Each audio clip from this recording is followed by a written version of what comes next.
Bonjour Estelle. Bonjour Caroline. Bon, moi, je suis ravie de te recevoir pour ce nouvel épisode de podcast. Écoute, moi je suis ravie par ton invitation. Ouais, c'est super. En fait, tu as un thème de communication qui me touche beaucoup, mais je vais te laisser en parler. Donc, je suis ravie qu'on ait un peu de temps devant nous pour explorer tout ça. Est-ce que tu veux bien commencer par nous raconter peut-être un peu ton histoire et ce qui fait que tu incarnes la personne que tu es aujourd'hui? Je suis infirmière du travail, enfin j'étais infirmière du travail pendant de nombreuses années. C'était ma deuxième vie professionnelle. Au cours de ma carrière d'infirmière, j'ai été marquée forcément par des rencontres de salariés, des situations, des initiatives d'employeurs aussi. Et une rencontre en particulier a vraiment chamboulé, je dirais, chamboulé ma vie et m'a amenée à faire ce que je fais aujourd'hui. Donc il s'agit de Jacques. Jacques parle trois langues, on lui confie des missions à l'étranger, il gère des équipes, il est chef de projet, et un jour, une réorganisation, en tous les cas, contraint Jacques à rester sur le sol français, reste donc au siège de l'entreprise. Et en fait, commence pour Jacques une traversée du désert, sans doute une incompréhension de cette réorganisation, une impression d'être mis au placard. Un jour, il est convoqué par son DRH, l'entretien se passe bien, il n'y a pas de conflit, pas de heurts, pas de reproches particuliers, ni d'un côté ni de l'autre. En fait, Jacques tente de mettre fin à ses jours après cet entretien. Je tiens quand même à préciser que le DRH n'a pas précipité, en tous les cas, Jacques sur ce geste de désespoir. Ça a été la goutte d'eau, hein, qui a fait déborder le vase. Par chance pour Jacques, il avait épousé une femme qui était quand même très à l'écoute et qui avait effectivement vu les signes et a pu intervenir à temps. J'ai été chamboulée parce que j'ai rencontré Jacques après. Et c'était la première fois de ma vie que je rencontrais quelqu'un qui avait des séquelles aussi marquées d'un burn-out. Donc déjà, il y avait tout le désespoir d'avoir perdu ses capacités cognitives et mémorielles dont il pouvait vraiment se targuer pendant toutes ces années de travail. Donc il m'explique en ayant les larmes aux yeux qu'arrivé à la troisième ligne, il est incapable de se souvenir de la première.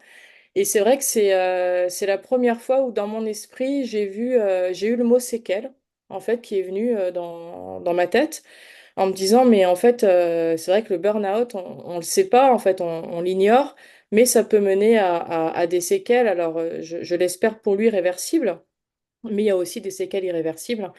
Je me suis dit, mais en fait, les employeurs ne mesurent pas qu'on peut effectivement, que l'humain peut en arriver à ce stade-là.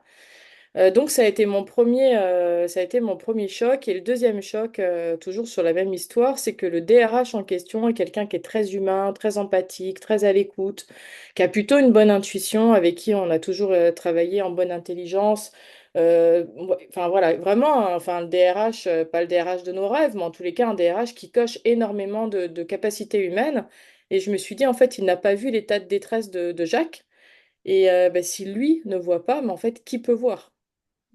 Donc pour moi, ça a été un vrai point de bascule. Pour tout te dire, Caroline, 2 jours plus tard, j'ouvrais mon entreprise. Je suis restée infirmière parallèlement à mon entreprise, mais en tous les cas, ça m'a donné un coup de fouet en me disant, peut-être qu'à ton petit niveau à toi, est-ce qu'il n'y a pas moyen d'arriver à amener des postures de soins, de les rendre compatibles dans le milieu de l'entreprise?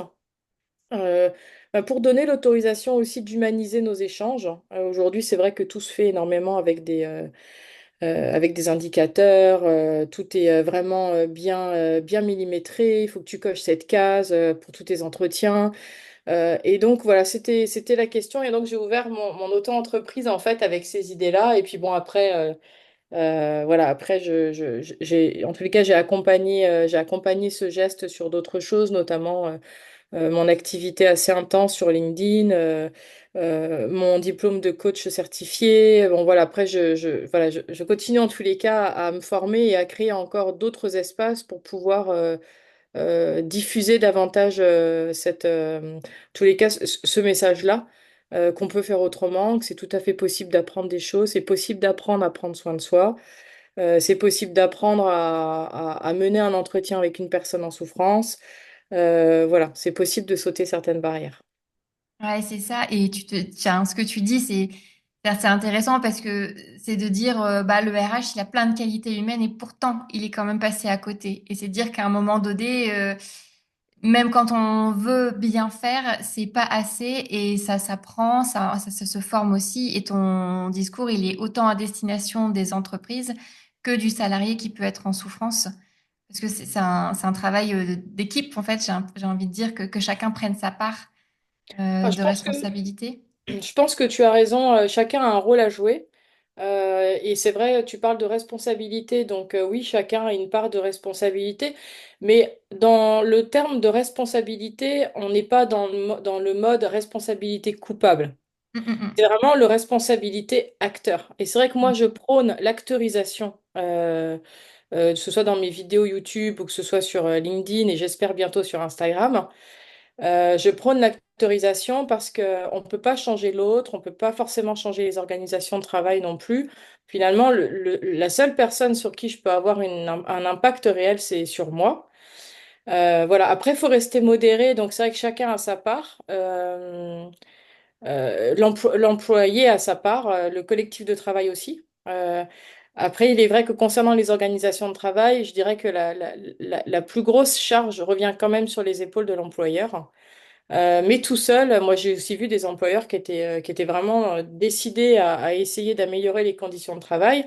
Mais si derrière il n'a pas non plus le soutien nécessaire, ça fonctionne pas. Donc il n'y a pas de méchants et de gentils dans le monde de l'entreprise. Ça, je crois que c'est important aussi qu'on se le dise. complètement. Voilà, il n'y a pas de méchants gentils. C'est des humains qui travaillent avec des humains et avec toutes les ambivalences que l'humain peut avoir, avec tous les défauts que l'humain peut avoir, mais aussi toutes ses qualités, l'empathie qui existe aussi. Souvent, c'est plus on s'autorise pas à faire, on n'ose pas faire, on sait pas faire, on sait pas comment faire.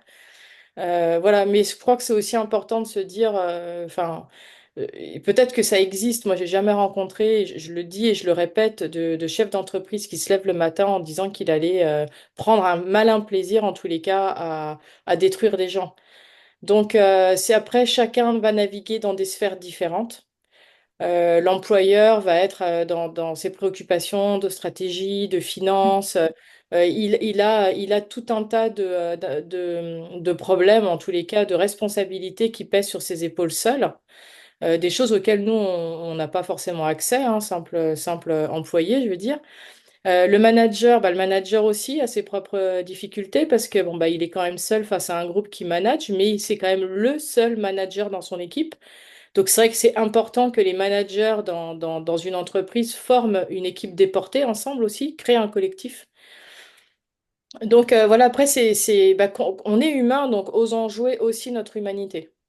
Ouais, complètement. Et j'aime beaucoup ce côté enfin, de dépolariser un petit peu, voilà, blanc-noir, gentil-méchant, parce que c'est plus complexe que ça. Mais quand on le vit de l'intérieur, c'est pas toujours facile. Et moi, je voulais te partager une petite anecdote que j'ai vécue, moi, en entreprise. Donc, j'étais chef de projet dans le digital. Et j'aimerais bien avoir ton regard sur cette petite histoire. C'est que, en fait, bah, voilà, j'étais chef de projet, donc dans le digital. Je suis reconnue, je fais bien le job, je suis appréciée. Et puis, un changement d'organisation, un changement de management, qui se fait de manière particulière, pour le dire comme ça, sans y mettre de jugement. Je peux donner des faits, mais c'est pas tant le sujet. Et là, je passe en fait d'une chef de projet reconnue à une chef de projet, bah, je sais pas trop où te mettre. Là, il y a un sujet, il y a personne qui le prend. Vas-y, prends-le. Et c'était un peu le côté casse-pipe, le sujet très complexe que personne ne voulait. Donc, je me casse les dents. Je me prends un management de très proximité, tu sais, du micromanagement. Donc, voilà, un truc assez étouffant. Et en fait, ce qui devient assez toxique pour moi. Et en fait, je commence beaucoup à me remettre en question. Donc, je me dis, ben, en fait, c'est moi qui suis mauvaise, quoi. Et même les gens qui pensaient que j'étais bonne avant, ben, même eux, en fait, ça tombe, ils savaient pas de quoi ils parlaient. Et quand j'ai des amis qui me disaient, ah, mais non, mais en fait, on t'a pas aidé pour prendre en place ce sujet, et puis, de toute façon, c'est toxique comme environnement, bah, je me rendais compte que je minimisais aussi pas mal ben, mon employeur. Je dis oui, c'est vrai, c'est pas top, mais bon, en même temps, et je pourrais faire mieux. Et en fait, je me culpabilisais beaucoup à essayer de chercher des solutions pour moi m'améliorer, mais à toujours essayer de m'améliorer. En fait, je m'enfonçais un peu dans tu sais, dans ce marasme de je suis pas Mm. assez bien, etc. Et je voulais pas diaboliser l'entreprise, même si je leur reprochais plein de choses. Donc, c'est assez compliqué finalement de faire son trou là-dessus. Je sais pas si ce que toi, ça t'évoque. Est-ce que tu vois des cas similaires en entreprise? Parce que c'est pas que je suis mauvaise, c'est pas que l'entreprise est mauvaise. Où ça se situe? Il est où le curseur? Et c'est pas En fait, facile. c'est intéressant, enfin, en tous les cas, l'anecdote que tu remontes. Enfin, je suis désolée quand même que tu aies eu ça à vivre, hein, parce que c'est quand même pas. Mm. C'est des moments qui sont quand même difficiles.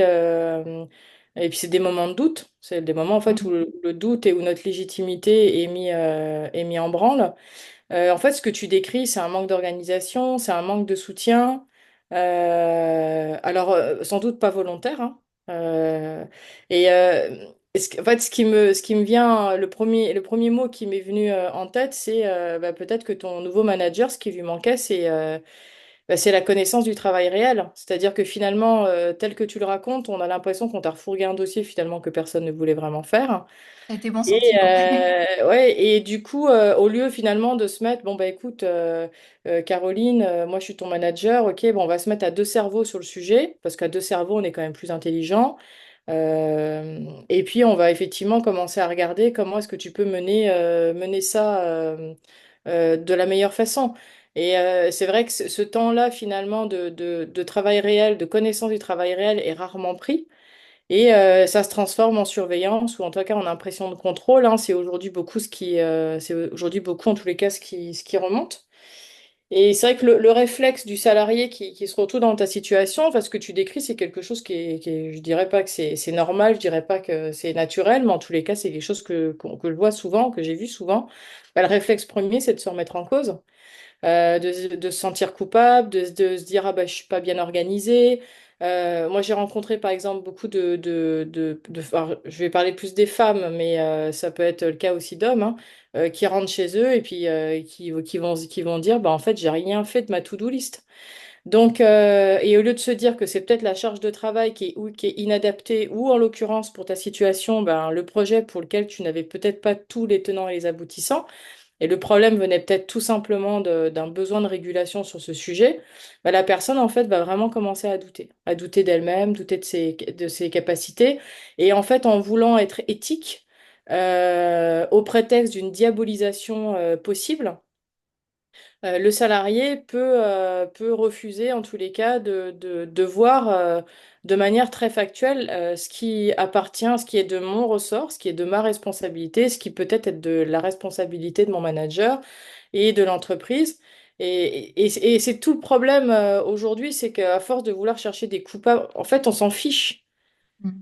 Le truc, c'est que là, dans ta situation, c'est il y a un dossier à faire. J'imagine que c'était pas pour t'occuper, c'était sans doute important pour ton entreprise. Mm. Bon, bah, ok. Bon, bah, le dossier est à faire. Comment on s'organise? Et tant qu'on continuera à ne pas aller sur le travail réel, à ne pas faire du travail réel un échange, quand je parle du travail réel, c'est le travail tel qu'il est vraiment fait, pas tel qu'on l'a stratégiquement échafaudé en haut. C'est comment, effectivement, la stratégie que j'ai échafaudée en haut peut vraiment se décliner en bas Mm. et avoir finalement ces remontées, ces ajustements. Alors, dans le déroulement d'une stratégie, on va compter sur les managers pour faire les remontées, mais certaines fois, bah, il ne peut même pas faire les remontées parce que le chef d'entreprise ne veut pas entendre que ça ne fonctionne pas ou que ça nécessiterait certains ajustements. Donc, c'est vrai que cette histoire du travail réel, enfin, pour moi, c'est vraiment un nœud du problème. L'idée de pouvoir redonner en fait redonner du poids à la parole sans que ça devienne la foire d'empoigne à faire des reproches, parce qu'une fois de plus, on s'en fiche. On est là pour faire des objectifs, on est là pour travailler ensemble, si possible pour que ça se passe plutôt bien, parce qu'on passe beaucoup de temps au travail quand même, c'est une Mm. réalité. Et ben, comment on fait pour atteindre les objectifs en fonction des qualités des uns et des autres, comment on s'organise. Ouais. Et tu vois, l'anecdote que tu racontes, ça me fait beaucoup penser aussi à quand on délègue. Voilà, en Mm. fait, on va déléguer, en fait, on délègue pas, on refourgue la corvée à quelqu'un, et Mm. puis 6 mois plus tard, on s'en est pas occupé et on vient voir la personne. Bon, c'est des situations que j'ai déjà vues, hein. On vient voir la personne et puis ben en fait peut-être que la personne n'a pas osé dire qu'elle savait pas faire et puis ben pendant 6 mois le projet il a pas bougé. Voilà, alors que s'il y a des vrais temps d'échange, si on arrêtait de tout quantifier à tout prix et de chasser la moindre minute qui pourrait être, disons, perdue sur de la discutaille, voilà, pour moi, les espaces de discussion sur le travail, c'est central parce que ça met ce pourquoi on est là tous, ça met le travail au centre. Ouais, mais complètement.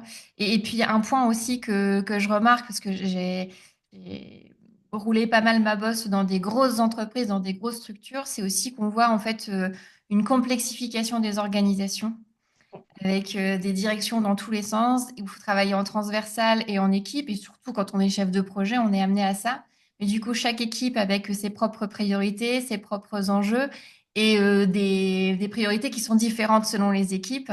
Et des fois, c'est compliqué parce que bah, tu as un manager qui aura une responsabilité d'une partie du périmètre, mais pas de l'ensemble, et tous les cordes, les violons sont pas accordés. Et tout ça, je pense que ça peut aussi participer à un côté, mais quels moyens j'ai à ma disposition aussi pour mener à bien ma mission et où est-ce que j'ai vraiment mes responsabilités et je peux vraiment les appliquer en fait. Et je trouve que Bah, c'est vrai qu'aujourd'hui, tel que le travail est organisé, alors je vais te parler de manière générale, c'est quand même les sciences de gestion qui gèrent. Donc aujourd'hui, c'est les tableurs Excel, enfin je ne pointe pas Excel du doigt, mais schématiquement, en tous les cas, c'est un peu l'idée. Et tant et si bien qu'à vouloir tout rationaliser, on a commencé à imaginer qu'on pouvait couper des gens en deux. Donc maintenant, une personne, c'est plus une personne, c'est un ETP déjà. Alors, il est à 100%, il est à 80, il est à 40, mais bon, ça reste un ETP. Et donc, bah, si j'ai un ETP à 100%, bah, je vais le mettre 20% dans le service C, 40% dans le service B, et puis bah, le reste du temps, il ira dans le service A. Et en fait, on s'imagine, parce que effectivement, c'est vrai que sur Excel, sur les tableurs, ça marche très bien. On a des jolis graphiques qui effectivement marquent que c'est super, sauf que ce que tu décris à juste titre en tant que chef de projet, quand tu es amené à travailler en transversal avec des équipes différentes, chaque équipe a ses priorités, chaque équipe a ses enjeux, mais chaque équipe a aussi son histoire. Chaque équipe a son référentiel commun. Chaque équipe a sa façon de fonctionner, sa façon de se parler. Donc, si ce travail de référentiel commun n'est pas partagé à un moment donné, ça ne peut pas fonctionner. Donc, c'est vrai que les graphiques, c'est super beau et on aimerait effectivement que ça marche. Mais voilà, l'être humain, aujourd'hui, c'est assez complexifié parce que l'organisation telle qu'elle est pensée, elle n'est pas du tout en accord avec ce que l'humain est. Donc, du coup, on va complexifier des choses qui peuvent être très simples. ouais. Ouais, ouais, non mais Et, c'est clair. et je vais te donner un exemple, là, je vais écrire dessus très prochainement. On en est même aujourd'hui à rendre complexe la souffrance au travail. Quelqu'un tombe dans la rue devant toi, Caroline, tu fais quoi? Bah, tu vas lui porter secours.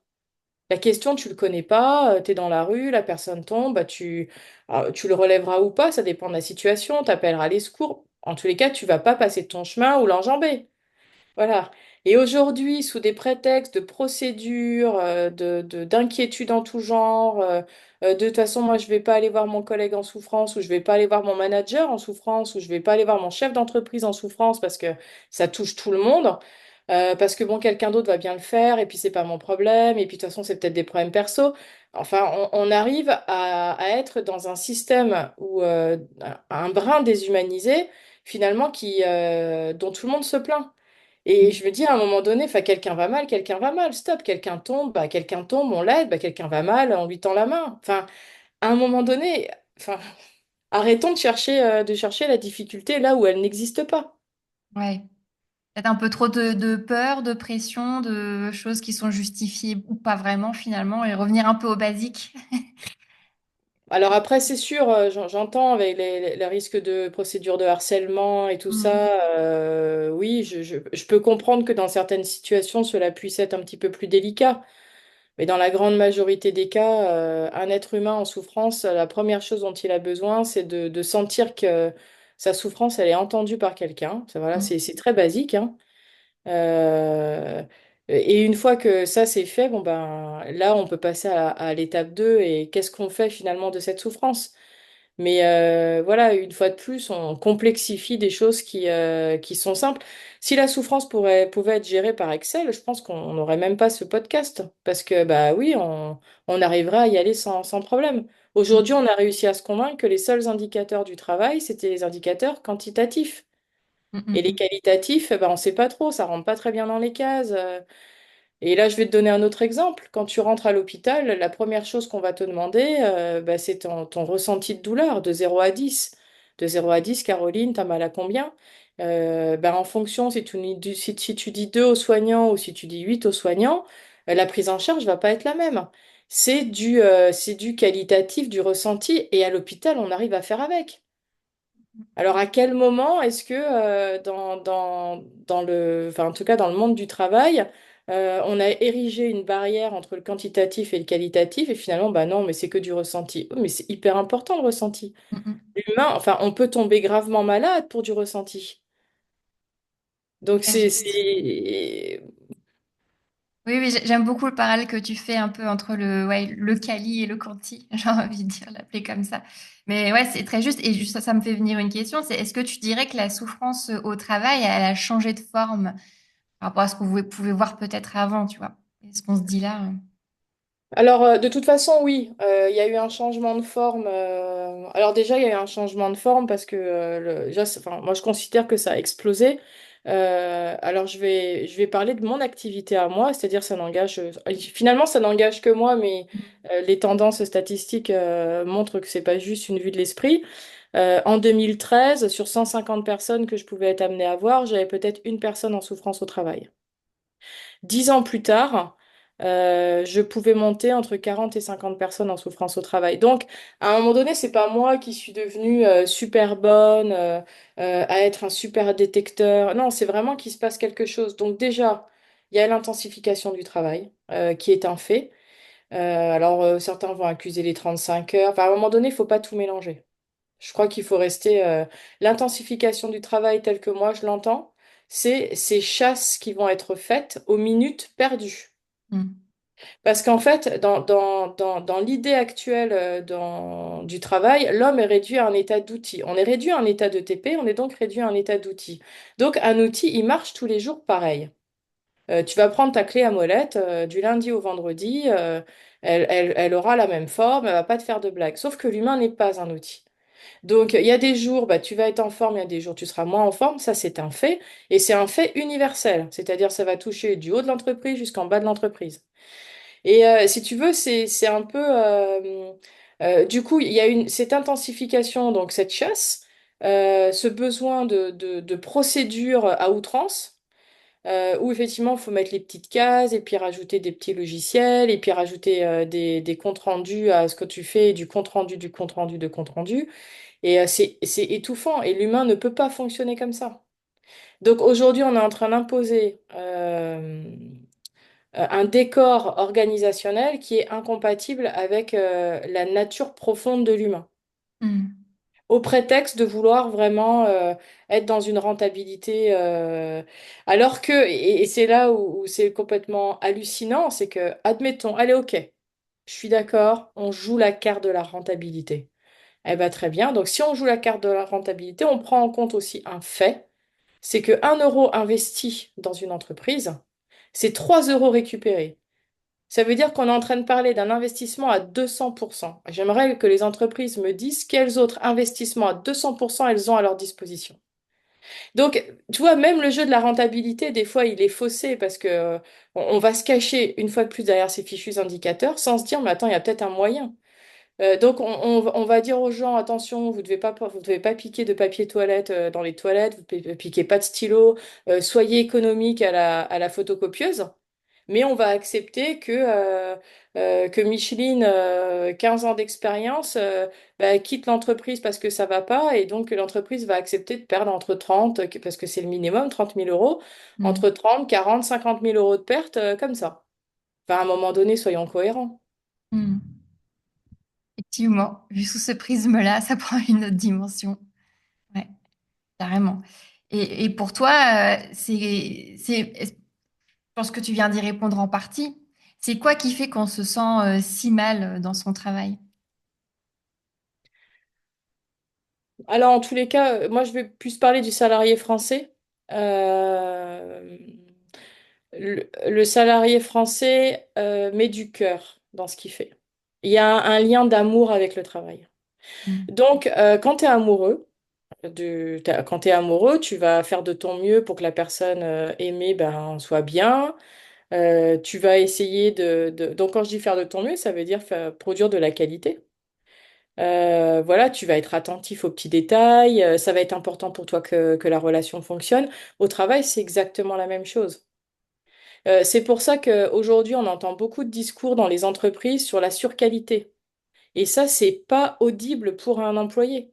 De se dire qu'on fait de la surqualité, de se dire que dans la procédure des fameux tableurs et sciences de gestion, dans les fameux calculs de rentabilité, en haut, ils ont décidé que c'est pas grave s'il y avait 20% de litige, parce qu'ils passent quand même.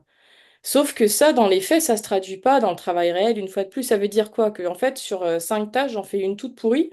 Comme ça, j'ai les 20% et c'est ça que ça veut dire. Et ça, c'est pas possible. Mm. Donc aujourd'hui, enfin, en tous les cas, les salariés français aura ou cet effort-là à faire, ou c'est l'organisation de travail qui aura cet effort-là à faire. Mais dans tous les cas, de toute façon, on voit bien qu'on est arrivé à un point de non-retour où il y a une transformation est nécessaire. L'amour, la place que le travail occupe dans sa vie doit être revisitée de manière à ce que, effectivement, par rapport à toutes ces injonctions qu'on peut vivre, de manière à ce que la personne soit pas détruite ou en tous les cas s'érode au fil du temps. Donc, je dirais que l'amour, et pour le coup, on le sait, hein, enfin, quand tu es avec quelqu'un qui ne te rend pas heureux, eh ben, tu commences à être enfin, c'est exactement la même chose. Mm. Et du coup, ça me fait dire que c'est ça, une relation d'amour, on s'y investit personnellement, c'est notre identité presque. Et est-ce qu'il n'y a pas un côté un peu trop, alors je veux dire fusionnel, c'est pour tirer un peu le fil, mais ce côté, oui, c'est ma personne, et donc si ça se passe mal au travail ou si je fais pas bien mon travail, c'est moi qui suis pas bien en fait. Il y a, tu sais, il y a un côté un peu trop, oui, trop fusionnel entre qui je suis et ce que je fais. Ah, en fait, tu as employé le terme qui était tout à fait adapté quand tu parles d'identité. Le Mm. travail fait partie de notre identité, et regarde pour preuve. Si on se rencontre une première fois, et je vais te dire bonjour Caroline, tu vas me répondre bonjour Estelle, et je vais dire tu fais quoi dans la vie? Et ton premier truc, ça va être de me répondre je suis, Mm. pas j'exerce. Alors certaines personnes le font, mais la majorité des gens, on est sur le je suis. Donc le travail est une partie de nous. Donc quand l'organisation de travail nous empêche de faire du travail de qualité parce que on a estimé que 20% de pertes c'était OK. Parce qu'il y a des absents et qu'on est obligé de pallier. Parce qu'on te refourgue le dossier que personne ne veut faire. Bah, je veux dire, tout ça, effectivement, bah, ça met en péril cet équilibre d'amour qu'on a. Donc, le travail a un rôle identitaire majeur pour nous donner, en fait, en tous les cas, le rôle qu'on peut avoir, le statut qu'on a dans la société, l'utilité qu'on a dans la société. On a besoin d'être utile aussi à quelque chose. Mm. Donc, c'est pour ça d'ailleurs, dans l'exemple que tu as donné tout à l'heure, hein, où finalement ton premier réflexe, ça a été de te remettre en cause et de te dire, de te sentir coupable, de te dire, ouais, je suis peut-être pas assez bonne. Bah, typiquement, enfin, quand tu y réfléchis un peu, c'est typiquement dans la relation d'amour comme ça que ça aurait pu fonctionner aussi. C'est ça. Parce que c'est identitaire, au même titre que ton couple, quand tu es amoureux, pour continuer le parallèle. Bah, finalement, ton couple fait partie de ton identité. Tu gardes ton identité propre, mais il y a une identité de couple qui intègre ton identité. Complètement. Et comme c'est identitaire, bah, c'est pas cloisonné au monde du travail et c'est une identité qu'on embarque bah, dans nos relations sociales, au barbecue le week-end et que si ça se passe mal au boulot, bah, on traîne ça aussi chez nous et c'est toute la famille et tout l'entourage qui peut en pâtir aussi. Je veux dire, ça résonne, après ça transparaît. Ah, mais c'est exactement comme quand tu veux faire du ricochet avec un caillou bien plat sur l'eau. Tu as raison sur le côté résonance. Euh, et puis en plus, peut-être plus maintenant qu'il y a 20 ans, avec les téléphones portables. avec l'accès aux Mm. mails. Enfin, la déconnexion est de plus en plus compliquée. Et je veux juste rajouter une chose sur cette histoire de résonance, une chose positive. Combien de salariés, quel que soit leur statut dans l'entreprise, combien de chefs d'entreprise aussi ont eu des idées pendant un barbecue, sous la douche, pour le travail et dont le travail a pu bénéficier aussi. Mm. Donc, cette frontière tu laisses ta vie privée au vestiaire et vice-versa, c'est nécessaire d'apprendre effectivement à cloisonner les sphères. Pour autant, rêver de quelque chose d'imperméable, c'est un peu illusoire. Mais effectivement, l'équilibre tendrait quand même à ce qu'on apprenne à avoir déjà d'avoir toutes les sphères de nos vies et que le travail ne vienne pas grignoter. Toi, imagine un cercle en fait, donc ton cercle c'est 100%, voilà, ton travail c'est 30%, ça devient 40, ça devient 60, donc ça veut dire que ça va écraser tes autres sphères, la famille, le couple, la vie sociale, le temps que tu vas t'accorder, et encore d'autres sphères qu'on pourrait imaginer. C'est ça. Donc, Bah, c'est... Ouais. Mm. donc on a aussi cette responsabilité de s'assurer que notre équilibre il est toujours bien en place. Mais Complètement. pas toujours facile à faire selon le travail qu'on fait, selon l'organisation de laquelle on va dépendre. Ouais, complètement. Et c'est vrai que c'est un travail que j'aime bien faire aussi en coaching là-dessus, c'est de représenter un peu la part que prend le travail dans tous les autres domaines de notre vie et de voir si en fait on est aligné avec ça.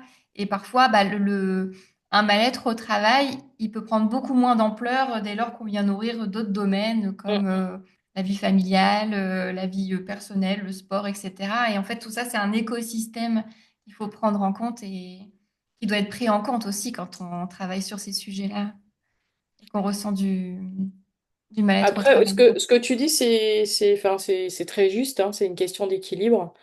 Euh, et j'ajouterais on n'a pas. Alors aujourd'hui, c'est vrai il y a l'explosion des coachs. Bon, j'en fais partie, donc voilà. Il y a cette prise en compte, on commence à se dire que soit finalement c'est important, on arrête de voir ça comme un gros mot, mais on n'a jamais appris. Appris à Mm. prendre soin de soi, appris à dire non. Alors bien sûr, certains vont être tout à fait capables de le faire très bien. Mais apprendre à dire non, c'est une chose, mais apprendre à dire non et pas culpabiliser derrière, c'est déjà une deuxième chose. Mm. Donc c'est vrai que ce qu'on va appeler l'assertivité, enfin après on peut lui donner le nom qu'on veut, mais c'est quelque chose qui s'apprend, c'est quelque chose qui peut s'apprendre à tout moment, à tout âge, quelle que soit la situation. Même quand on est dans un processus de souffrance au travail, je crois que c'est important que les auditeurs entendent ça. Enfin, on peut sortir de cette situation-là, quelle que soit l'avancée, en tous les cas, dans le processus de souffrance. Qu'on soit à la porte, qu'on ait commencé à la franchir ou qu'on commence même plus à la voir tellement elle est loin derrière nous, on peut toujours. C'est des compétences, parce que ce sont des compétences qui s'apprennent Oui, et qui ne s'apprennent pas seules. qui ne s'apprennent pas seuls, qui s'apprennent pas ou pas encore à l'école ou alors pas assez. Ça me fait penser en fait à la gestion des émotions, l'intelligence Mm, émotionnelle.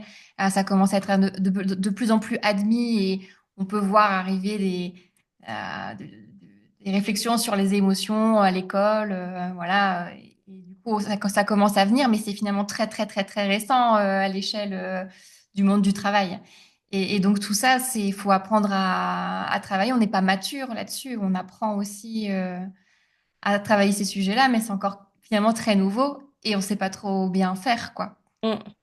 Il y a une belle marge de progrès à avoir là-dessus. Oui, mais oui, Tu as c'est raison. vrai. Après, c'est vrai que dans l'enseignement, parce qu'aujourd'hui, il y a quand même de plus en plus d'initiatives qui sont, en tous les cas, moi, celles que j'ai pu voir, donc je ne parle que de ce que moi j'ai vu, hein, j'en fais pas une généralité. Il s'agissait d'initiatives de professeurs, enfin d'initiatives personnelles de professeurs Mm, qui avait bien repéré, donc qui pouvait même faire de la préparation avant un examen, préparation mentale. Voilà, les neurosciences maintenant, bon, dans l'enseignement commencent à bien rentrer, mm, donc mm, on peut effectivement espérer une amélioration. Et puis le Covid est passé par là, hein. C'est vrai que mm. tu m'as posé la question par rapport à la souffrance au travail et bon, je l'ai eu en tête, après ça m'a échappé. Mais le Covid a aussi sans doute concouru à transformer certaines choses. On s'est retrouvé pour certains 6 mois, 6 semaines, pardon, enfermés chez soi, à avoir peur, hein. Aujourd'hui, on peut en rire, mais souvenons-nous réellement de ce qu'on a pu ressentir, l'incertitude. Il y a eu des morts, enfin, il y a des gens qui ont perdu il y a des gens qui ont perdu des gens, hein. Et finalement, cette anxiété qu'on a pu avoir, cette peur de mourir, qui est quand même une des pires peurs de l'homme, elle a forcément aussi laissé des traces. Ça a été des sursauts pour certains, ça a été une demande d'exigence aussi de d'autres personnes. Je pense au télétravail notamment, Bah oui, voilà.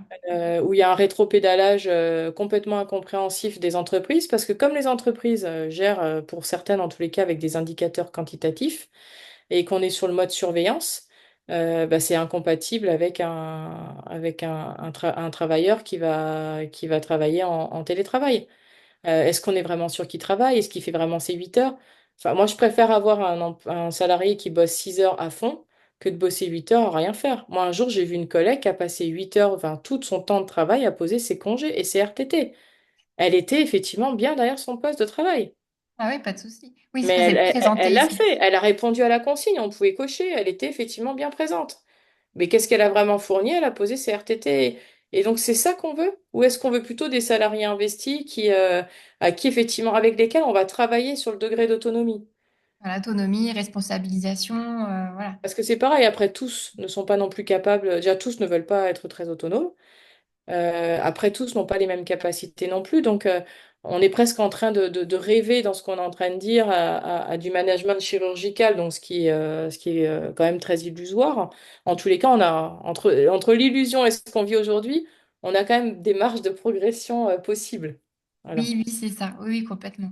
Et puis, tu vois, par rapport au télétravail, alors je sais pas, encore une fois, moi, pareil, je parlais de ce que je connais, mais le télétravail, franchement, je pense qu'il a démontré que les gens s'étaient même surinvestis dans cette période-là et que, enfin, moi, je le vois dans le contexte dans lequel j'étais, c'était des gens qui travaillaient, mais du coup, même le week-end, parce qu'il fallait mettre en place des plans d'action en urgence de dernière minute, qui comptaient pas leurs heures, ou la frontière entre le temps on et le temps off du bureau était complètement flouté, ça a montré que les gens étaient vraiment mobilisés.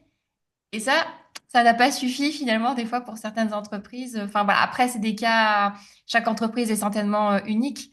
Je trouve que bon voilà, Après, concernant le télétravail, c'est vrai qu'il y a peut-être dans ce que tu décris, il y a peut-être deux étapes. Il y a eu bon, bah, l'étape du Covid, du confinement, où là, effectivement, il y a eu cette espèce de sursaut. Enfin, moi, je sais que c'est une période où j'ai énormément travaillé. Je donnais des conseils à distance aux entreprises. Enfin, bon, mon téléphone était joignable. Donc, ça a été cette époque-là. Puis après, il y a eu, bon, bah, une fois qu'on était, entre guillemets, un peu sorti des difficultés, le télétravail tel qu'on le connaît aurait mérité d'être appris. Hmm. Ok, pendant les premières semaines de télétravail, ça a été fait dans l'urgence. Moi, je sais que sur la deuxième semaine du télétravail imposé, hein, pour les métiers pour lesquels c'était possible, j'avais organisé une formation pour 5-6 entreprises qui étaient volontaires pour apprendre, enfin, pour parler du télémanagement. Parce que télétravail, bah, ça s'apprend.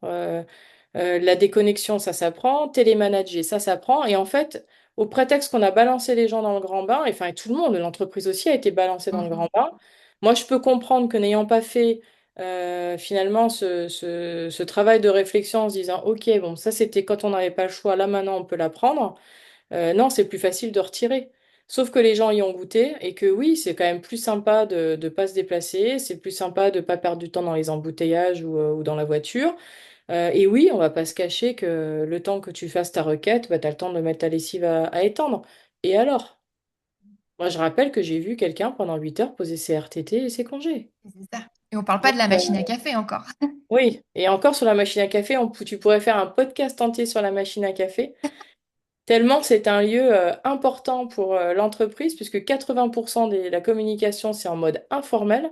Ouais. Donc, ça veut dire qu'il y a un véritable investissement à faire sur la machine à café. Véritablement. On Je parle le de souhaite. rentabilité, mais là, tu pourrais faire un podcast sur le sujet.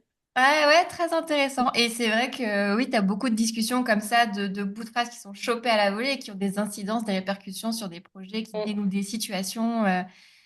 Oui, oui, on va y penser.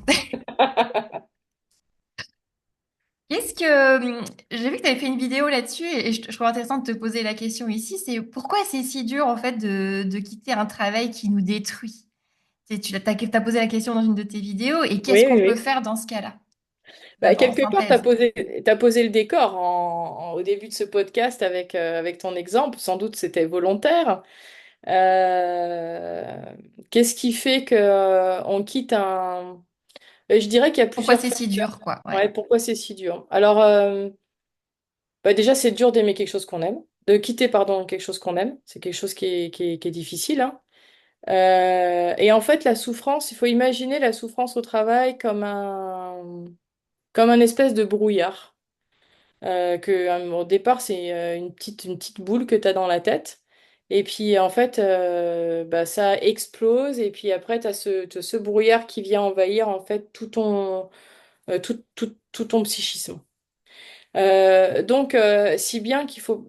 La personne, souvent, va perdre la capacité de faire des choix éclairés. Un choix éclairé, c'est quoi? Un choix éclairé, bah, je vais prendre le milieu hospitalier. Normalement, tu te fais opérer, la personne, le soignant, enfin le médecin en l'occurrence, ou selon comment c'est organisé, en tous les cas, le patient doit pouvoir prendre la décision de son suivi médical de manière éclairée. Et donc, pour éclairer ce choix, les soignants doivent rendre accessibles toutes les informations. Donc, ça veut dire qu'on doit être capable de poser devant le patient tous les éléments de compréhension devant lui. Et après, on va attendre de lui qu'il soit capable de prendre une décision. C'est ça qu'on appelle une décision éclairée. Si lorsque tu es dans situation de travail, tu commences à prendre un peu l'eau, que bah, tu es coupable, que tu te remets en cause, bon, alors je ne parle pas de la fatigue que tu commences à avoir, des différents troubles que tu peux commencer à avoir. Il faut se dire que à mesure de ça, bon, bah, le choix éclairé en fait va de toute façon disparaître. Les Mm. pièces vont être nettement moins nettes, si je peux me permettre de le dire comme ça. Et ce qui fait que ça va venir complexifier le fait de partir du travail parce qu'on va être en difficulté pour pouvoir prendre une décision. Je vais donner une autre métaphore que j'utilise souvent, le verre d'alcool. Moi, Caroline, si je prends un verre de vin, je vais estimer être capable de prendre le volant. Voilà, après tout, c'est qu'un verre, ça Mm. va, ça me tourne pas la tête. Bon, je passe au deuxième, bon, très vite, c'est plus la même, je suis assez économique comme fille. Mais du coup, je vais pouvoir prendre le volant. Sauf qu'on sait très bien, les études l'ont montré, que même après un verre, il y a un certain nombre de fonctions qui sont altérées. Je vais pas avoir le même temps de réponse pour freiner, je vais pas avoir la même vision. Mais en fait, il faut se dire que c'est exactement la même chose pour une personne qui est en souffrance. On perd la possibilité, il y a une altération en tous les cas de nos fonctions décisionnelles, parce que c'est l'émotion qui va prendre le dessus, parce qu'on va être dans la culpabilité, et ce qui fait que tous les champs de possibles se ferment. Ouais, ouais, c'est très juste. Et puis, je pense que ça se traduit aussi par une démotivation, une déprime, une perte de confiance en soi. Le cocktail qui fait que c'est très compliqué de passer à l'action et Et c'est l'énergie, elle est... encore pire quand on aime vraiment son travail. Bon, là, moi, je vais penser aux soignants parce que c'est un univers que je connais bien, mais il y a d'autres métiers ou d'autres profils de personnes. Mais c'est vrai que tous les métiers de soutien, d'aide, qui demandent quand même un certain degré d'empathie, je dirais que c'est très flagrant chez ce public-là aussi. Mm, mm, mm. Moi, un jour, j'ai rencontré une secrétaire commerciale, une assistante commerciale, hein, qui a tenté de s'immoler sur son lieu de travail. Et elle n'est pas folle, hein.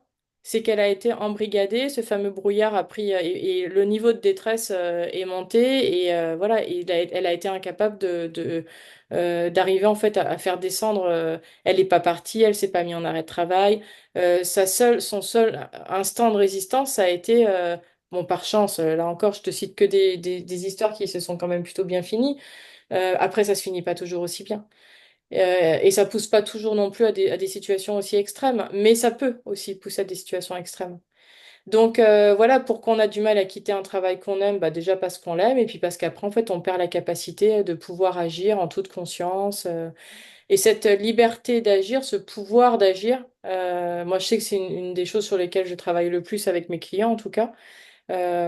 c'est important cette fameuse acteurisation. Voilà, redevenir acteur, c'est important de pouvoir le faire. L'être humain n'est pas fait pour subir. On a besoin d'y être pour quelque chose dans ce qui nous arrive. Ouais. Donc, ça vaut aussi pour se sortir des situations difficiles et pas que pour se flageller parce que voilà, je suis pas bien, je me suis mal organisée. Combien de fois j'ai entendu je m'organise mal? Non, mais attends, tu t'organises mal, mais avant il y avait quelqu'un qui travaillait avec toi. Oui, oui, mais il n'a pas été remplacé. Donc, tu es en train de m'expliquer que tu fais le travail de deux personnes et tu es en train de me dire que tu n'y arrives pas parce que tu t'organises mal. Mais combien de fois, en fait, des situations similaires ont été remontées? Et la personne le croit. Enfin, tu la passes à un détecteur de mensonges, oui, elle réussira haut la main parce elle en a acquis l'intime certitude. Alors que c'est juste non, c'est juste que tu as 160% de charge de travail et que tu es tout seul et que tu peux pas le faire. Mais ça, tu sais plus le voir quand t'es Non. dedans. Ah, c'est dingue. Et Mm. justement, pour quelqu'un qui se sent au bout du rouleau comme ça, mais qui n'ose pas ou qui pense même pas peut-être à demander de l'aide, qu'est-ce que tu lui dirais, cette personne? Alors, c'est vrai que souvent, on va se rendre compte de choses, hein. Le sommeil, par exemple. Le sommeil, c'est vraiment un indicateur important de notre état de santé. C'est bon, voilà, je suis fatiguée de ma semaine, je dirais une fatigue normale. Je dors pas plus que ça le week-end, je repars en forme lundi, c'est OK. Quand tu commences à avoir je termine rincé le vendredi, mais je repose tout le week-end. Lundi, je suis en forme. Tu te dis, tu as quand même été obligé de te reposer tout le week-end pour gérer ta semaine et pour préparer la semaine qui vient. Donc déjà, on commence déjà à mettre, je dirais, un orteil dans la difficulté. Et puis après, ça se transforme en, bah, je dois dormir tout le week-end, mais finalement, lundi, je suis fatiguée tous les jours qui suivent. Donc, on a nos propres baromètres, notre corps nous aide, hein. Faut savoir que notre corps nous envoie plein de choses et c'est un peu nous, on a cette espèce de surdité psychique Mm. qui fait qu'on voit pas. Alors nous, on voit pas, mais nos proches voient souvent. Et des fois, ils nous le disent. Alors plutôt que de rembarrer nos proches qui nous disent, mais tu te rends compte quand même. Alors des fois, c'est peut-être pas toujours dit avec beaucoup d'élégance, hein. T'en as pas marre de faire ta larve sur le canapé, ça fait 2 mois dès que tu rentres du travail, tu fais ta larve. Bon, tout de suite, effectivement, c'est pas vécu comme un message très positif. Ou l'irritabilité aussi, des fois, de Oui, quelqu'un. mais pour autant, ça peut quand même donner des choses. Donc, la personne change. Voilà, effectivement, tu es plus impatient, tu es plus irritable, tu es plus agressif sur certaines choses. Des choses qui passaient très bien, qui passent plus. Mm, mm, mm. Donc, tu as le sommeil, il y a l'humeur, il y a la mémoire aussi. Tu rentres Alors, ça peut arriver de rentrer dans une pièce et de plus savoir ce que tu fais. Mais quand ça t'arrive plusieurs fois par jour, alors qu'avant, ça t'arrivait jamais, là, c'est quand même un signe qu'il y a quelque chose. Donc, c'est important d'oser se regarder vraiment et de se dire, voilà, je vais me regarder vraiment, mais pas pour me faire des reproches, pas pour me dire, ouais, tu t'écoutes trop. Non, je me regarde vraiment parce que je suis la personne la plus importante de ma vie, qu'il est important aussi que je sois douce avec moi comme je sais être douce avec les autres. Et donc, ça peut passer aussi effectivement par prendre en compte certaines remarques qu'on peut entendre, bien formulées ou pas bien formulées d'ailleurs. Voilà, il y a toujours des indices qui sont laissés à notre portée. Après, bon, il faut acheter les lunettes qui vont bien ou se former en tous les cas à se construire nos propres lunettes. Et une fois de plus, ça s'apprend ça aussi. Complètement. Et et c'est marrant parce que à chaque épisode, il y a un peu ça qui revient, c'est apprendre à s'écouter et être bienveillant avec soi-même comme on le serait avec son entourage. Et ça, Et c'est dur, hein. c'est super dur. Moi, je pense que le jour où j'ai réalisé ça, ma vie, elle a complètement changé, déjà. Tu vois, j'ai eu la chance de travailler en EHPAD. Et un jour, j'ai eu une formation avec une anthropologue et il y a eu un moment dans la formation, ça m'a vraiment marqué. Des comportements qu'on peut avoir en famille. Donc, je vais me prendre moi en tant que maman. Voilà, il reste une part de gâteau. Non, allez-y, les enfants, prenez-le. Moi, c'est pas grave. Tu sais, tout le temps le truc de faire passer les autres avant. Et tu fais passer les autres avant. Et finalement, tu as éduqué tes enfants, ta famille est habituée à ce que tu passes après. Mm. Et c'est ce qui fait, l'anthropologue expliquait que finalement, comme ces habitudes-là avaient été données, c'est ce qui avait été en tout cas conscientisé, ben moi c'est moins important et vous c'est plus important. Et ben c'est une des raisons pour lesquelles il y a plein de personnes qui sont aujourd'hui en EHPAD et qui n'ont pas de visite. Mm. Donc moi depuis que j'ai compris ça, j'ai pu laisser ma part de gâteau, j'ai pu laisser et c'était pas naturel, attention Caroline, hein, parce que naturellement je l'aurais laissé. Enfin Voilà, bien sûr, mais alors pas tout le temps, mais de temps en temps, je marquais le coup en disant je suis quelqu'un d'important, je suis aussi quelqu'un d'important au sein de ma famille, et je suis aussi quelqu'un d'important au sein de mon travail, parce que ça, tu peux aussi, il reste un dernier petit four, tout le monde se fait un peu la politesse, ça m'est arrivé de m'autoriser à le prendre, voilà. Aussi. Oh, trop de politesse, je le prends. Mais voilà, mais toujours en plus en conscience, en me disant, bon bah voilà, tu es quelqu'un d'important. Parce que Ouais. alors on cite la nourriture, mais ça peut passer dans d'autres choses, hein. Mm, Dans mm. des situations de covoiturage, pareil, dans tout plein de situations. Carrément, mais carrément. Autant sur les gâteaux, je suis trop gourmande alors. Mais sur d'autres situations, je pense que je serais pareil. C'est Mm, très juste et c'est assez révélateur de tout un système intégré et inconscient, quoi. mm. Carrément. Est-ce que, il y a une chose que tu fais, toi, pour pas perdre ton équilibre dans la vie? T'as appris à mettre en place, qui t'aide? Alors, déjà, j'ai accepté une chose, j'ai accepté l'impermanence des choses. Ça veut Ah, dire que j'ai accepté d'être en micro-déséquilibre assez fréquemment parce que ça fait partie de la vie. Je veux dire, l'équilibre complètement parfait. J'aimerais, hein. Tu sais, des fois à la télé, tu vois ces personnes. Florence Foresti, on avait fait un sketch d'ailleurs, qui ont toujours l'air d'être hyper bien, de toujours bien gérer les choses. Bon, moi, je n'ai pas le sentiment de faire partie de ces gens-là.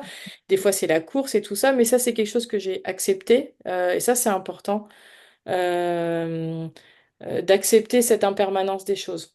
Parce que si j'étais à la recherche de l'équilibre permanent tout le temps, bah, c'est comme c'est pas possible, je serais frustrée en permanence et là, pour le coup, ça créerait de la souffrance pour moi. Donc, je te dirais que ma première règle, déjà, c'est ça. C'est de savoir que, il y a plusieurs rythmes dans la journée, il y a plusieurs rythmes dans la semaine, dans le mois, et c'est OK. Le tout, c'est que les rythmes de speed donc soient bien identifiés et puissent effectivement être compensés de manière égale avec des rythmes, je dirais, plus nourrissants pour reprendre ton hmm. expression de tout à l'heure. Donc moi j'ai appris à m'aimer, chose que je ne savais pas faire avant. Alors je suis encore en phase d'apprentissage, hein.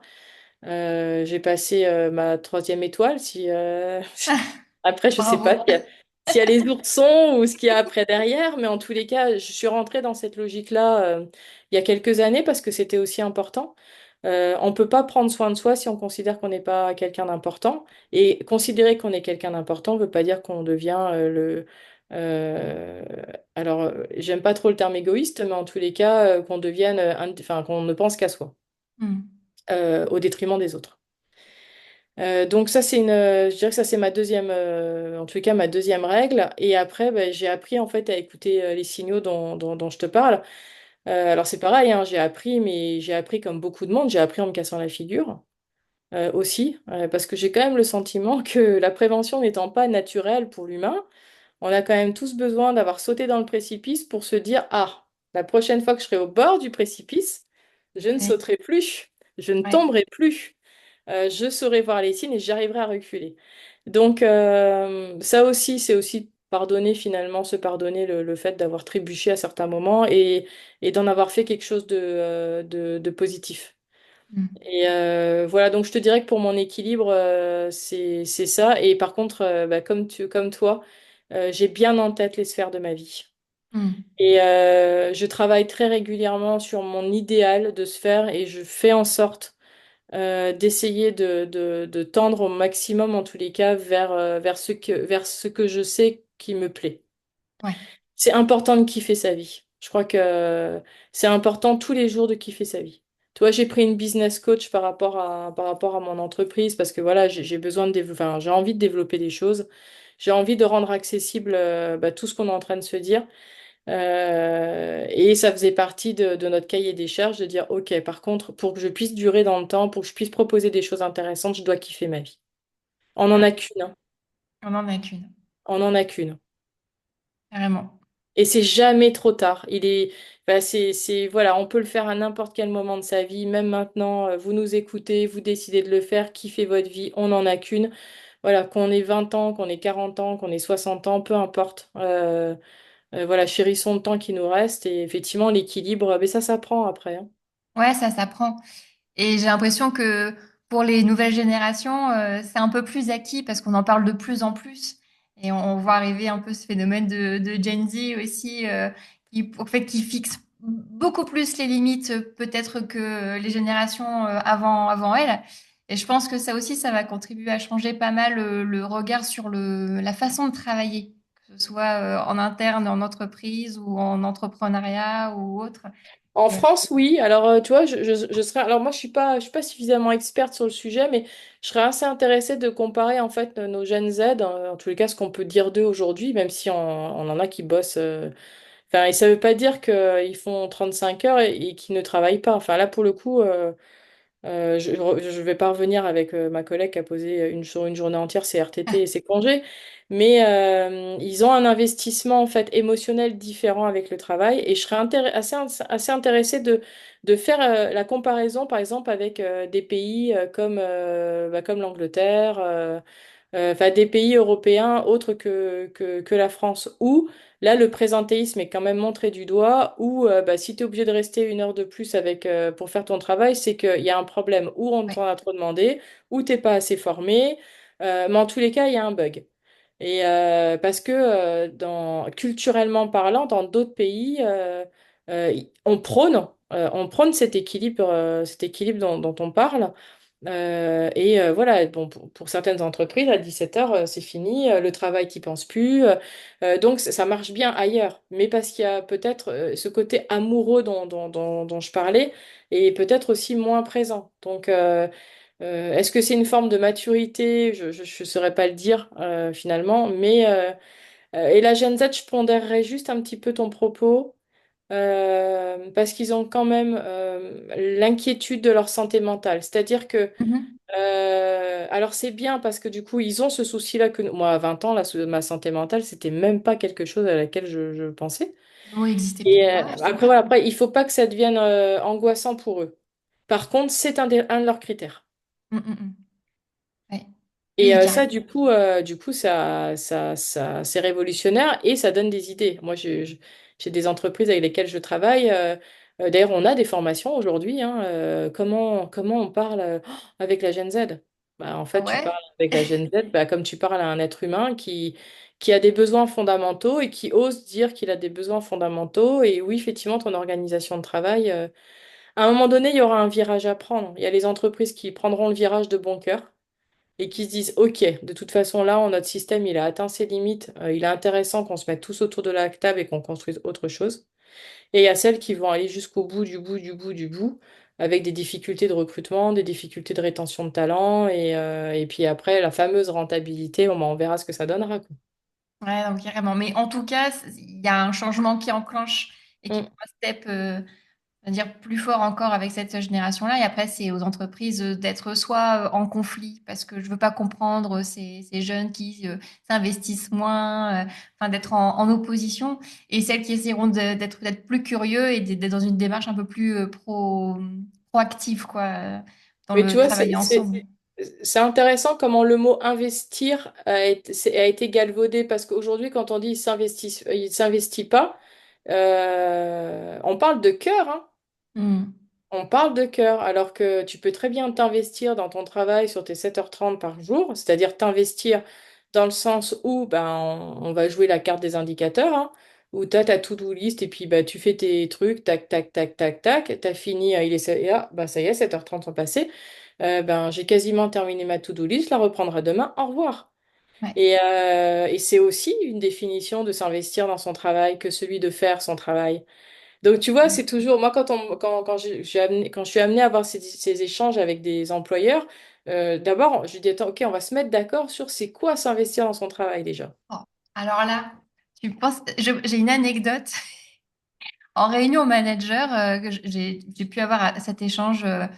Tu as plusieurs managers qui se parlent et puis j'ai une manager qui parle à propos de quelqu'un dans son équipe qui dit, cette personne-là, elle est super, elle a un beau potentiel, elle travaille bien, mais elle est pas à fond, quoi. Elle est pas assez investie. Elle pourrait faire plus et elle le fait pas. Je sais pas comment la pousser. Et là, je dis, mais est-ce que c'est obligatoire d'être poussée? Son boulot, elle le fait. Et bon, et est-ce que tout le monde est obligé d'être investi à je sais pas combien de pourcents pour avoir, je sais pas, moi, une médaille, un ourson, je sais pas, tu vois. Et j'étais assez surprise de dire oui, est-ce qu'on est obligé de s'investir à fond pour vraiment, pas cocher les cases d'un attendu, tu vois? Mais ce que tu me dis, ça me fait penser à deux choses. C'est que, bon, je sais pas, toi, tu étais peut-être une excellente élève, mais moi, combien de fois j'ai eu peu mieux faire sur mon bulletin Ouais, je suis un peu scolaire? dans cette team-là aussi. Voilà, donc c'est vrai que, alors j'entends bien que derrière le peut mieux faire, il y avait sans doute pas de volonté d'eux, c'était juste pour signaler qu'on avait des ressources, qu'on en avait encore sous le plancher. Ouais. Mais il n'empêche que ça a quand même été écrit, peut mieux faire. Voilà, c'est peut progresser, etc. Donc ça, c'est la première remarque. Et la deuxième remarque, et ça, c'est humain aussi. À un moment donné, il faut être capable de se le dire. Tu vas prendre un salarié qui bosse à 80% entre guillemets de son niveau d'énergie ou de son investissement. Le jour où il va monter à 90, ça va être l'applaudissement. Oh, ah non, mais en fait, je me suis vachement trompée sur elle. En fin de compte, elle est hyper investie. Et tu vas prendre à l'inverse quelqu'un qui est à 120% tout le temps et puis qui à un moment donné fatigue et se dit, bon, moi, je vais lever le pied puis il va descendre à 100%. Ah, mais en fait, je me suis trompée sur elle. En fin de compte, elle est un peu feignasse. Non, mais à un moment donné, donc tu vois, la notion de c'est quoi s'investir. Ouais. Et puis la notion de justesse. La vérité, c'est qu'aujourd'hui, on est incapable de pouvoir donner la troisième étoile ou l'ourson parce qu'on ne peut pas quantifier si la personne, elle s'est investie à 80% ou si elle s'est investie à 100%. On peut le voir, on peut le constater parce que... Mais après, on peut ne pas non plus... Enfin, c'est important de ne pas encourager un surinvestissement parce qu'après, c'est Mm. des gens qui claquent. Bah oui, et en fait, on peut faire que des hypothèses que cette personne n'était pas surinvestie, peut-être parce qu'on estime qu'elle a une attitude peut-être nonchalante, qui laisserait penser qu'elle ne prend pas les choses assez au sérieux, mais en fait, on ne sait pas la personne comment elle vit les choses à l'intérieur et comment passer une micro-marche à côté peut complètement chambouler une personne, en fait. C'est Et vraiment puis sur du après, ressenti. je veux dire, il n'y a pas dans le contrat de travail, on ne demande pas un surinvestissement non Ouais, plus. bah Ça, oui, c'est c'est, ça. c'est intéressant parce que, tu vois, c'est la remarque que tu viens de faire en disant, oui, en fait, on ne sait pas trop ce que la personne, ok, mais on ne sait même pas trop ce que nous, nos préjugés, les croyances qu'on va avoir sur les gens l'impact que ça va avoir sur la Mm. façon dont on va les percevoir. Je te donne Complètement. un exemple concret. T'es recruteur, tu as un candidat qui arrive en retard. Alors pas tous, hein, et je pense que c'est de moins en moins le cas. Mais moi maintenant, je le sais, donc bon, je suis pas recruteur, mais je pense que j'arriverai mais je sais que je me le dirais, de me dire, ah, ok, donc en fait, il n'a pas été capable d'arriver à l'heure, donc ça veut dire que le poste, il le veut pas. Combien d'entre nous vont faire le lien? J'ai posé la question, j'avais un groupe de managers il y a 15 jours, et on a parlé des gens qui arrivent en retard. Mm. Vous avez un salarié qui arrive systématiquement en retard. Qu'est-ce que ça vous évoque? Et bon, alors, outre la difficulté organisationnelle que ça va générer, certains ont avoué qu'effectivement, bah, pour eux, tu es en retard. Un, ça veut dire que t'es pas investi. Deux, ça veut dire que tu n'en as rien à faire des autres et que tu es irrespectueux. Trois, ça veut dire qu'on peut pas compter sur toi. Et je te parle pas d'un retard de 3 heures, hein. Moi, je te parle d'un retard de 5-10 minutes, hein. C'était la consigne qui était interrogée. Donc, nous-mêmes, on a nos préjugés. On va poser des attentions, en fait, enfin, en tout cas, des idées sur l'autre qu'on va pas toujours se donner la peine d'aller vérifier d'ailleurs, parce que forcément on n'a pas toujours le temps, mais les fameux biais cognitifs dont on parle, c'est vrai que moi ça m'arrive de faire des formations d'entreprise sur le sujet. En management, ça me semble hyper important d'être à l'affût de son propre mécanisme de fonctionnement pour ne pas aller reporter en tous les cas sur d'autres membres de l'équipe ou des choses qui me sont insupportables mais qui me sont insupportables qu'à moi. Mhm. Voilà, ou au moins, en tous les cas, pouvoir décider de passer en mode ce que j'appelle moi mode manuel, c'est-à-dire mode pleine conscience, où là, j'analyse les faits, je suis en mode Sherlock Holmes, et pas en mode automatique où je laisse mes pensées travailler, quoi. Ouais, Donc, complètement. et tu parlais de complexité des organisations de travail, ben ça vient rajouter aussi tout ce qui va être de l'ordre des biais cognitifs, de l'inconscient. Des mécanismes de défense, tout ça, ça va venir rajouter et complexifier de toute façon les organisations. Ouais, clairement. Clairement. Et en prendre conscience, c'est déjà un premier step, Mm. mais c'est du boulot parce que, ben, voilà, on C'est nous pas a pas naturel. appris. C'est pas naturel et c'est pas encore au programme dans les écoles. C'est pas naturel, c'est des compétences à acquérir, mais je le répète, la bonne nouvelle, c'est que ce sont des compétences qui peuvent être acquises. Ouais. Donc ça, c'est plutôt, je trouve, Oui. enfin, on a quand même aujourd'hui un accès à des informations, enfin voilà, on est capable là, actuellement en coaching, j'ai un jeune de 30 ans avec moi, il apprend en fait à améliorer sa posture de compréhension de l'autre. Hmm. Mais forcément, d'abord, on va d'abord passer à ce qu'il comprenne déjà sa propre posture à lui-même. Mais voilà, on a aussi des initiatives, des initiatives comme ça. Je suis pas sûre qu'il y a 20 ans de ça, peut-être que ça existait, hein. Mais en tous les cas, voilà, lui, il avait besoin de trouver quelqu'un capable de pouvoir faire ça avec lui. C'était son objectif. Carrément. Mais très, très bon objectif qui Ouais, je trouve servira à aussi, ouais. beaucoup de Et monde. il est Et incroyable. formulé comme ça, ouais, je trouve ça génial. Ouais. Ouais, il est incroyable. Ah, super. Bah, franchement, ouais, non, mais trop bien. Et si tu devais, Estelle, laisser les auditeurs sur une seule phrase ou une idée à garder en tête de l'échange qu'on a eu, ce serait quoi? Autre que nous n'avons qu'une seule vie. Mhm. C'est déjà pas mal, hein? Ah oui, alors j'ai quelques idées comme ça mais c'est vrai, hein. J'ai le on n'a qu'une seule vie, s'autoriser à dire non, c'est oser se dire oui. Ouais. Ça, c'est important aussi, à Ah mon ouais. sens en tout cas. Et je dirais parce que tu m'as dit une chose, et finalement, tu vois comment je suis Madame Plus, je vais réussir à en gratter une troisième. Euh, Apprenez à prendre soin de vous. Ouais. Ah ouais, je l'aime beaucoup celle-là. C'est possible. Mm. C'est Voilà. possible et ça s'apprend. Et toi, Caroline, qu'est-ce que tu aimerais que tes auditeurs retiennent de notre échange? Bah écoute, je pense, et oui, la bienveillance envers soi-même, moi je pense que c'est un des mantras dans ma vie parce que ça a été game changer, comme on aime bien dire. Quand j'ai appris ça, quand j'ai réalisé en fait la dureté du regard que je pouvais porter pour moi et quand je le constate chez les autres, je me dis mais apportez-vous de la douceur et de l'amour, le monde n'en sera que meilleur. Donc ça c'est clé. Et le côté culpabilité, et en fait je retiens que on peut se sentir mal dans son travail. On peut se remettre en question, on peut essayer de progresser pour se sentir mieux. Enfin, tu vois, moi, j'accompagne les personnes en perte de sens dans leur travail. Dire oui, moi, je vais vous aider à changer un peu le prisme, chausser d'autres lunettes pour vous sentir mieux. Mais à un moment donné, si vous êtes aussi dans une entreprise qui n'est pas facilitante, pas aidante, bah, faut savoir le repérer aussi et Mm, puis prendre ses distances, mettre ses limites ou partir en fait. Et que en fait, quand on a ce côté, je veux travailler sur moi, je veux m'améliorer, etc., c'est se dire qu'à un moment donné, t'es responsable, mais en partie. Et il y a des choses qui ne sont pas de ton ressort et que t'as pas à prendre. Et ça, mm. je pense que c'est important aussi de déculpabiliser, en fait, les Eh bien, personnes écoute, je qui pense pourraient que ressentir. Mm. tes auditeurs te remercient pour cette très belle conclusion que tu nous offres. Et merci de m'avoir offert cet espace. Bah, merci beaucoup, Estelle. Je suis vraiment ravie de cet échange. On a abordé vraiment plein de choses et c'est passionnant et je vais me régaler à le réécouter pour publier ça.